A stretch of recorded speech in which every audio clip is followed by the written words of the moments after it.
Hello guys, welcome to my YouTube channel. Guys, last video में हमने 13.1 के कुछ इम्पोर्टेंट क्वेश्चंस देखे क्लास 10th के। तो आपने अगर वो वीडियो नहीं देखी है तो आप मेरे चैनल पर विजिट करके उस वीडियोस को देख सकते हैं, जो एग्जामिनेशन पॉइंट ऑफ व्यू से बहुत ही ज़्यादा इंपॉर्टेंट क्वेश्चंस है। आज मैं आपके साथ 13.2 की कुछ इंपॉर्टेंट क्वेश्चन साझा कर रहा हूँ, जो एग्जामिनेशन पॉइंट ऑफ व्यू से बहुत इंपॉर्टेंट है। और यदि आप इन क्वेश्चंस को समझ लेंगे तो आप बाकी क्वेश्चंस भी फिर कर सकते हैं। तो आइए हम क्वेश्चंस करते हैं। तो क्वेश्चन नंबर ए कह रहा है, एक कलमदान घनाभ के आकार की एक लकड़ी से बना है, जिस पर कलम रखने के लिए 4 शंक्वाकार गड्ढे बने हुए हैं।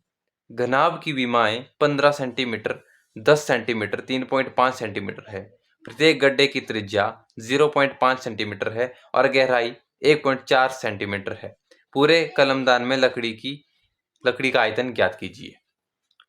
जैसे कि क्या बोल रहा है क्वेश्चन में, एक कलमदान है। कलमदान वो होता है जिसमें आपने स्कूल्स में देखा होगा, एक पेन आपके इस तरह रखा जाता है, एक कलमदान होती है। उस तरह के कलमदान है जो कि घनाभ के आकार का है ना, जिस पर कलम रखने के लिए 4 शंक्वाकार गड्ढे बने हैं। तो इसको पहले हम समझ लेते हैं। मैं आपके सामने एक बनाता हूँ। सबसे पहले देखिए, एक घनाभ है। घनाभ घनाभ कैसे होता है? एक घन होता है और एक घनाभ होता है। पहले आप घन और घनाभ समझ लीजिए। आपकी जो घन की होती है, यानी कि घन का जो आकार होता है वो कैसा होता है, वो मैं आपको पहले बताता हूँ। मैं आपको रफली बता रहा हूँ। इस तरह का आपका घन होता है, यानी जिसकी लंबाई, चौड़ाई और ऊंचाई क्या हो, बराबर हो। जिसकी आपकी लंबाई, चौड़ाई और ऊंचाई बराबर हो, ये आपका घन का आकार होता है। और जो घनाभ होता है वो आपका कैसा होता है? अगर मैं इसी में एक और घन जोड़ दूं, यानी कि इसी में अगर मैं एक घन और जोड़ देता हूं, तो आपका बन जाता है घनाभ। इस तरह का आपका क्या बन जाता है? घनाभ। इस तरह का घनाभ बन जाता है। अगर यानी कि दो घन अगर आपस में जुड़ जाए, वो एक घनाभ का आकार ले लेता है, यानी कि घनाभ बन जाएगा। ठीक है, तो अब यहाँ पे घनाभ को मैं बना देता हूं।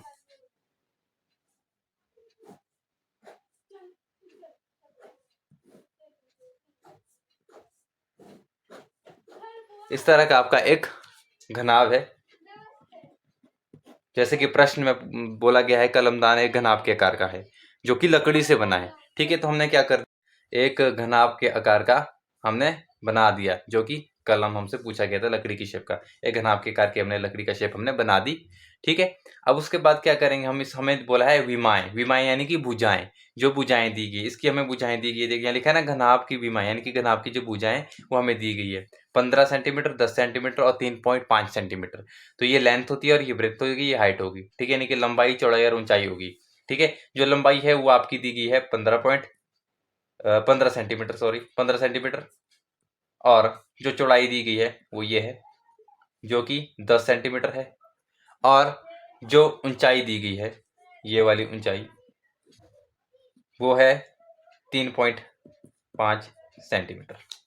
ठीक है, इस तरह से दे रखा है। अब हम आगे करेंगे। सबसे पहले हम इसमें गिवन लिख देंगे, जो हमें इसमें गिवन दे रखा है। हमें दे रखा है या दिया है वगैरह करके ऐसे लिख सकते, दिया है। हमारे पास लंबाई दी है, यानी कि लंबाई जिसको आप लेंथ बोलते हैं, 15 सेंटीमीटर। उसके बाद चौड़ाई दी है, ब्रेथ 10 सेंटीमीटर, ये वाली। और उसके बाद ऊंचाई दी है h, यानी कि 3.5 सेंटीमीटर ऊंचाई हमें दे दी गई है। उसके बाद हमें शंक्वाकार गड्ढे की त्रिज्या दे रखी है। अब शंक्वाकार गड्ढे की त्रिज्या का मतलब क्या है? ये घनाभ है ना, मतलब इसमें क्या है, 4, यहाँ बोला कि 4 शंक्वाकार गड्ढे है, मतलब इस तरह के 4 गड्ढे हैं। इस गड्ढों में क्या किया, पेन रख दिया इस तरह से। एक ये पेन रखने के लिए होते हैं ना, वो होल से बने हुए, उस तरह का एक शंक्वाकार गड्ढा है। और गड्ढा मान लो ये एक गड्ढा है इस तरह का, है ना। उसकी जो त्रिज्या है, त्रिज्या क्या होती है? इसका बीच वाला, यानी कि रेडियस, जिसे इंग्लिश में रेडियस कहते हैं। इस तरह का त्रिज्या होता था। देखो, व्यास होता है आपका पूरा जो आपका सेंटर टू सेंटर हो। ठीक है, और त्रिज्या होती है एक सेंटर से एक कोने तक की त्रिज्या, उसे त्रिज्या कहते हैं। तो इस शंक्वाकार का हमें क्या कर दिया गया है, त्रिज्या दी गई है। और हमें यहाँ लिखा है प्रत्येक गड्ढे की त्रिज्या 0.5 सेंटीमीटर दी है, जो हमने यहाँ पे लिख ली। त्रिज्या r बराबर 0.5 सेंटीमीटर हमें क्या दिया गया है, गड्ढे की त्रिज्या दी गई है। और गड्ढे की ऊंचाई भी दे रखी है ना। ऊंचाई हमें कितनी दी गई, यानी हाइट, हमें वो हाइट कितनी दी गई है, इसको हम स्मॉल एच से डिनोट करते हैं, क्योंकि हमने घनाभ की जो ऊंचाई लिखी थी वो 3.5 सेंटीमीटर लिखी थी, जिसको मैंने कैपिटल एच से डिनोट कर दिया। अब यहाँ पे ये वाली जो ऊंचाई है ये है गड्ढे की, ठीक है। और जो ये वाली ऊंचाई थी ये थी घनाभ की, कंफ्यूज नहीं होना है, ठीक है। गड्ढे की ऊंचाई हमें दे रखी है 1.4 सेंटीमीटर। यहाँ पे कंफ्यूज मत होना। गहराई देखो, मान लो ये आपके ग्राउंड लेवल है, मतलब कि जमीनी स्तर है, भूमि स्तर। यहाँ से कुछ गहराई पे नीचे कितनी है, मान लो हमें कुछ जो शंक्वाकार का होल था, है ना, यहाँ पे आपका होल था, मतलब यहाँ पे अपना पेन गया तो कुछ थोड़ा नीचे तो जाएगा ना, वो थोड़ा अंदर को तो जाएगा। वो किस हाइट तक गया, मतलब ये मतलब है इसका, उसकी हाइट हमें ये दी गई है 1.4 सेंटीमीटर, ठीक है। अब हमें ये गिवन दे रखा है, ठीक है। तो अब हमें इस प्रश्न में क्या बोला है निकालने को, कि कलमदान में लकड़ी का आयतन ज्ञात कीजिए। हमें क्या निकालना है, जो कलमदान थी, यानी जो घनाभ की जो एक कलमदान थी, है ना, घनाभ की शेप की जो लकड़ी से बनी हुई थी, उसका हमें क्या निकालना है, आयतन निकालना है। तो ठीक है, आइए हम इसका आयतन निकालते हैं। ये हम निकालते हैं, जैसा कि क्वेश्चन में हमें बोला गया है कि आयतन ज्ञात करें। हमें क्या करना है, उस कलमदान का, जो कि घनाभ की शेप का कलमदान एक बना था, हमें उसका क्या निकालना है, आयतन निकालना है। तो हम आइए करते हैं। तो हम लिख देंगे कलमदान में लकड़ी का आयतन, ठीक है। कलमदान में लकड़ी का आयतन हमें क्या क्या करना पड़ेगा, हमें दो चीज दी गई थी इसमें, एक घनाभ दिया गया था, है ना, एक हमें घनाभ दिया गया था, और होल दिए गए थे, शंक्वाकार यानी कि शंकु जिसको बोल सकते। कल मैंने आपको मेरी जो वीडियो थी कल वाली जिसने देखी, उसमें मैंने आपको बताया था कि शंकु की शेप कैसी होती है, इस तरह की शंकु की शेप होती है, ठीक है। तो इसमें एक शंकु की शेप का एक होल था। तो हमें दो चीज यहाँ पे पता लग रही है कि मेरे पास एक क्या है, घनाभ है, और एक क्या है, शंकु है। तो हमें दोनों का आयतन का फॉर्मूला पहले पता होना चाहिए। तो आइए करते हैं। तो लिख देंगे लकड़ी में कलमदान में लकड़ी का आयतन बराबर है घनाभ का आयतन, है ना। अगर हम एक घनाभ है, इस घनाभ के आयतन से हम क्या कर देंगे, जो शंकु है, ये वाले होल है, इनको हम माइनस कर देंगे, क्योंकि जो बाकी बचा हुआ जो हमारा इसका क्या है, आयतन है, वो हमारा निकल जाएगा, जो एरिया है मतलब वो हमारा निकल जाएगा, ठीक है।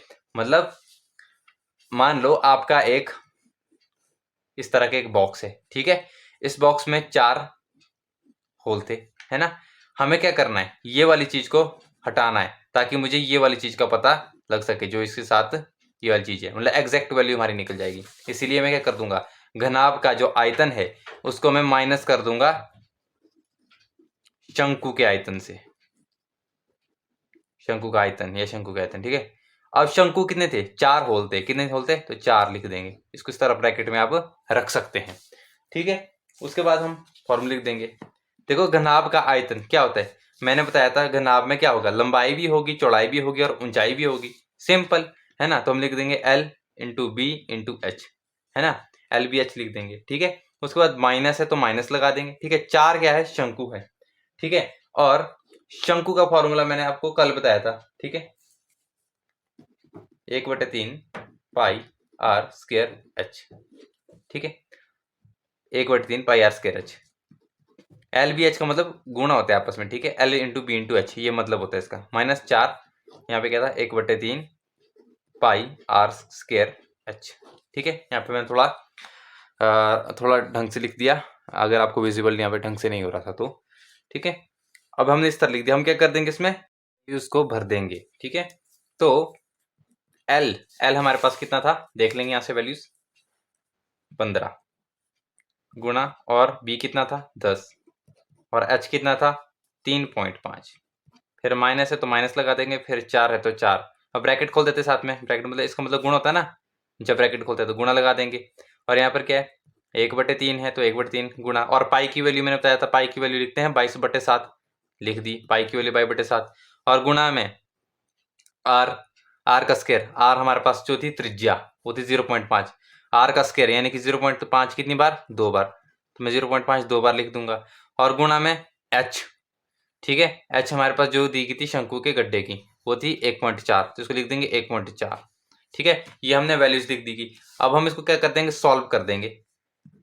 ठीक है, ये 15 लिख दिया तो 15 और गुणा 10 है तो 10। अब यहाँ देखिए 3.5 है, मैंने कल बताया था अगर 3.5 है जैसे आपका, आप क्या कर लेंगे, इसको 35 का 35 लिख देते हैं आप, है ना। जितनी पॉइंट के बाद जितनी संख्याएं होती हैं उसका उतना 0 बटे में कर लेकर दे, एक संख्या तो एक 0 लिख देंगे, है ना। 3.5 है यानी कि दशमलव के बाद जितनी भी आपकी संख्या होती है उतना आप 0 लेते हैं और पीछे 1 लिख देते हैं, यानी कि 10। यहाँ लिख सकता हूँ मैं 35, मतलब मैंने क्या किया, उस पॉइंट को हटाया और उसको मैंने क्या कर दिया, पॉइंट जब मैंने हटाया तब मैं 10 कहाँ लिखूंगा, वो आ जाएगा बटे में 10। ठीक है, अब उसके बाद माइनस है तो माइनस लगा देंगे। अब यहाँ पे क्या है, 4 एकम 4 ही होता है और बटे में 3 आ जाएगा और गुणा 22/7 आ जाएगा। और यहाँ पे भी वैसे 0.5 है ना, दशमलव बाद एक संख्या है तो 5 का 5 रहेगा और बटे में 10 आ जाएगा। ठीक है, इस तरह से लिख देंगे। कितना आ गया, 5/10। और उसके बाद फिर से दूसरा रेडियस भी 5/10, ये भी कन्वर्ट किया। और यहाँ पे 1.4 है, इस तरह से 1.4 भी क्या हो जाएगा, 14 है ना, दशमलव एक संख्या तो 14 बटे में 10, 14/10 है ना। अब हम इसको क्या करेंगे, काट देंगे, यहीं पे क्वेश्चन आपको हो जाएगा सॉल्व। देखो 10 से 10 कट गया, है ना। यहाँ पे क्या हो गया, 5 एकम 5, 5 दूनी 10, 5 एकम 5, 5 दूनी 10। ठीक है, और 2 7 14 है ना, और 7 एकम 7। ठीक है, अब उसके बाद ये वाला हो गया आपका 2 दूनी 4। ठीक है, और 2 5 10। ठीक है, अगर आपको पता नहीं लगा फिर से मैं एक बार इसको यहाँ पे बता देता हूँ। ठीक है, 15 गुणा 10 गुणा 35 हो गया। ठीक है, बटे 10 हुआ था, ये 10 से 10 कट गया था और माइनस मैंने क्या किया, पहले लिख लेता हूँ एक बार फिर से देता हूँ, है ना। 22/7 लिख दिया, फिर 5/10 था, फिर 5/10 था और फिर 14/10 था। देखो मैं बिल्कुल इजली, ठीक है, आपको काटना आना चाहिए। ठीक है, एक बार चलो मैं बताता हूँ, ये क्या किया, 5 दूनी 10 होता है, या इधर भी काट सकते हैं आप, इसको इधर उधर भी काट सकते हैं, जरूरी नहीं है, यहाँ भी कर सकते हैं, एक के बच जाएगा। ये 7 दूनी 14 होता है, ये एक 2 से 2 कट गया, है ना। और यहाँ पे 2 दूनी 4 हो गया और 2 5 10 हो गया, तो बचा क्या, 15 गुणा 35। ठीक है, यहाँ पर और माइनस यहाँ पे बच्चा आपका 22 ऊपर और बटे में 3 और 5। ठीक है, जब आप इसको सॉल्व करोगे तो आपके पास जो आएगा वो आएगा, इन दो को गुणा करोगे तो 525 आएगा और माइनस इसको सॉल्व करोगे तो 22 का 22 और 5 3 15। ठीक है, मैंने कल आपको बताया था इसको कैसे सॉल्व करते हैं। ठीक है, तो आप इसको कर सकते हैं, इसको सॉल्व करोगे तो 525 माइनस 22/15। ठीक है, जब इसको आप सॉल्व करोगे तो आपके पास वैल्यू आएगी 1.466। ठीक है, जब आप इन दोनों का आपस में माइनस करोगे तो आपका आंसर आएगा 523.53। ये आपका आंसर हो जाएगा।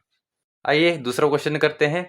ऊंचाई 220 सेंटीमीटर और आधार व्यास 24 सेंटीमीटर वाले एक बेलन, जिस पर ऊंचाई 60 सेंटीमीटर और त्रिज्या 8 सेंटीमीटर वाला एक अन्य बेलन आरोपित है, से लोहे का एक स्तंभ बना है। इस स्तंभ का द्रव्यमान ज्ञात करें, जबकि दिया है 1 सेंटीमीटर स्क्वायर लोहे का द्रव्यमान लगभग 8 ग्राम होता है।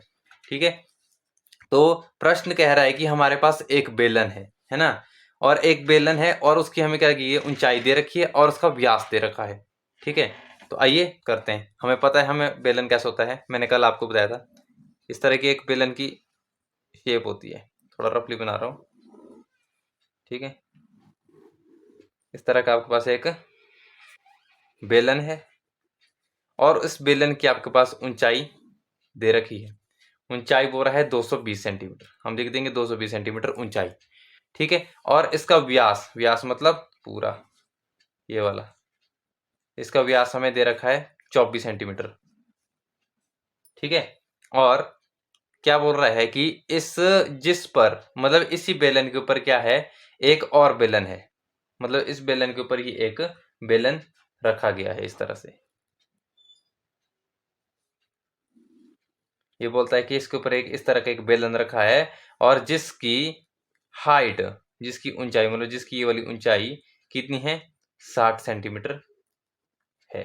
ठीक है, और उसकी क्या है बोला, उसकी त्रिज्या, और इसकी त्रिज्या बताइए। इसमें व्यास नहीं बताया, त्रिज्या। त्रिज्या बताइए 8 सेंटीमीटर। मैंने बताया था आपको व्यास पूरा होता है, त्रिज्या इसका हाफ, जो एक सेंटर से दूसरे कोने तक ले जाता है। ठीक है, तो इस तरह हमारे पास ये चीज दे रखी है। हमें क्या करना है, इस स्तंभ का द्रव्यमान ज्ञात करना है। हमें क्या निकालना है, द्रव्यमान निकालना है। ठीक है, और जबकि दिया है कि 1 सेंटीमीटर स्क्वायर लोहे का द्रव्यमान, ये बोलता है कि द्रव्यमान ज्ञात करें, लेकिन 1 सेंटीमीटर स्क्वायर का द्रव्यमान इतना होता है, ये बताता है। जब हम इसका द्रव्यमान निकाल देंगे, मान लो 24 सेंटीमीटर स्क्वायर या 25 सेंटीमीटर स्क्वायर कुछ भी आएगा, उसको हम मल्टीप्लाई कर देंगे इस 8 ग्राम से, जिससे हमको पता लग जाएगा। ठीक है, तो आइए इसको करते हैं। सबसे पहले हम गिवन लिख देंगे जो हमें दिया गया है ना। हमें क्या दिया गया, बेलन का व्यास दे दिया है,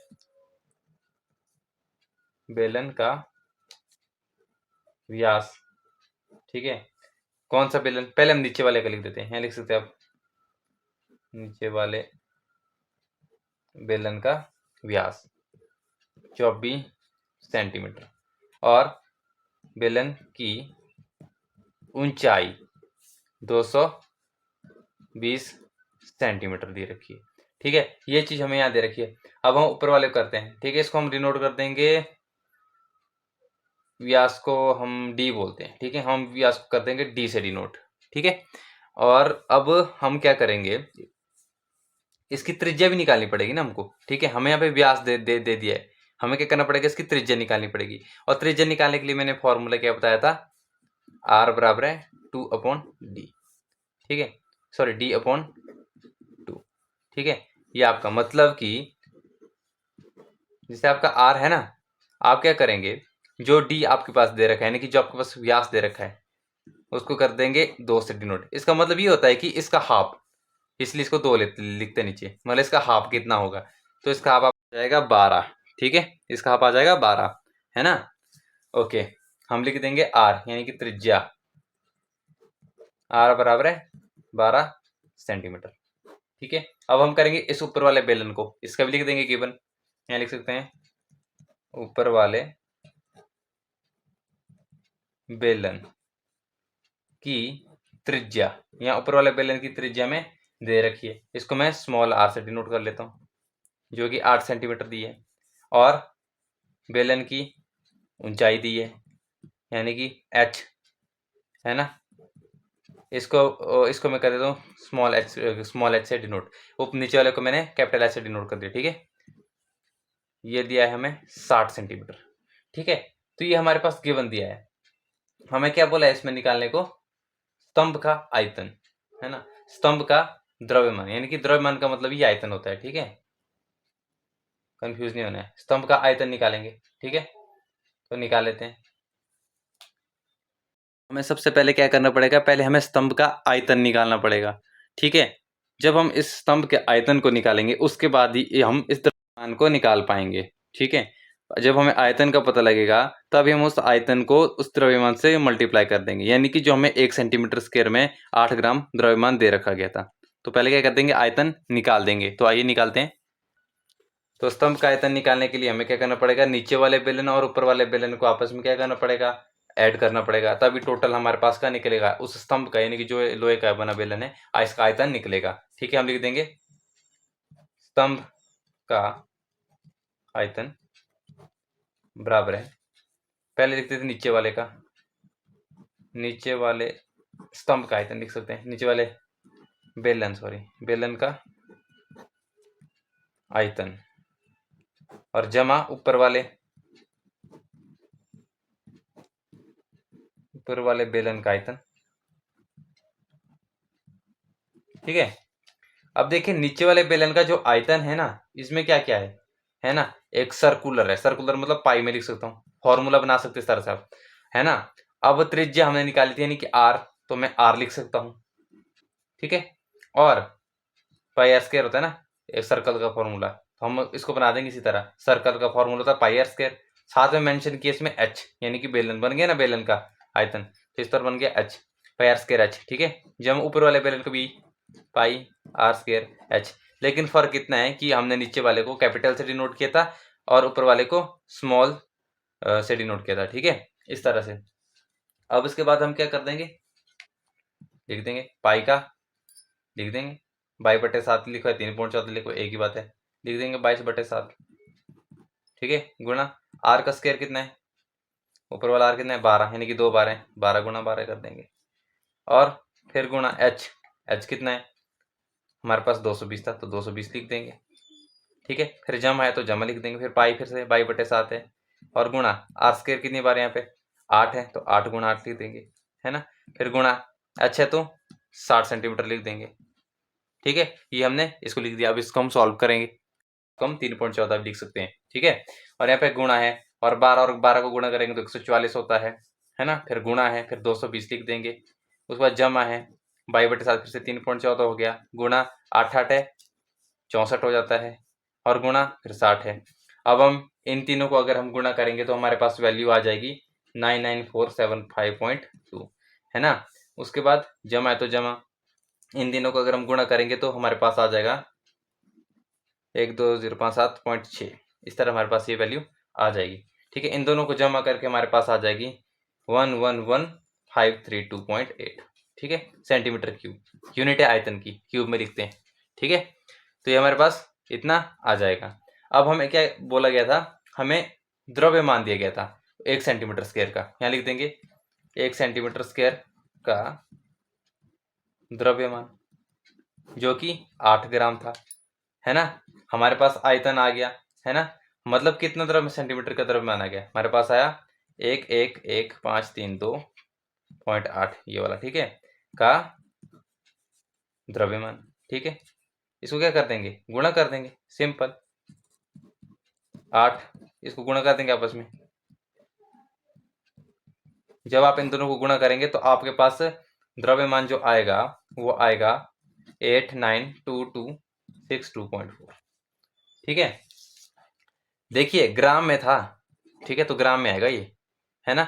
लेकिन मुझे अब इसको, अगर आप इसको केजी में बदलना चाहते हैं, ठीक है, हम क्या करते हैं, इसको केजी में बदल देंगे। चलो ठीक है, केजी में बदलने के लिए क्या करेंगे, सेम पहले लिख देंगे 2262.4, सेम लिख देंगे, है ना। देखो 1 केजी में 1000 ग्राम होते हैं, सबको पता है ना। तो हम क्या कर देंगे, इसको हमने क्या बदलना है, केजी में बदलना है। ठीक है, इस केजी में बदलना है। ठीक है, तो हमारे पास ग्राम में दे रखा था तो हम डिवाइड कर देंगे 1000 में। ठीक है, तो अब फिर हमारा बन जाएगा ये केजी में। और मैंने आपको बताया था एक सिंपल ट्रिक, इसको कैसे आप सॉल्व कर सकते हैं, है ना। जितनी जीरो होगी उतना आप ऊपर से गिन लेंगे, 1 2 3 1 2 3, इस तरह कर लेंगे। ठीक है, लेकिन एक पॉइंट और भी था, इसको भी कर लेंगे इसमें मेंशन। ठीक है, तो आपका जो आ जाएगा 8922, है ना, 624, है ना, ये मतलब 892.2624, इस तरह से। कैसे, देखिए 1 2 3 0 थी, मैंने क्या किया 1 2 3 और एक दशमलव था। ठीक है, अगर मैं आपको इसको एक और तरीके से बता देता हूँ। ठीक है, 89226.4 था ना, नीचे 1000 था।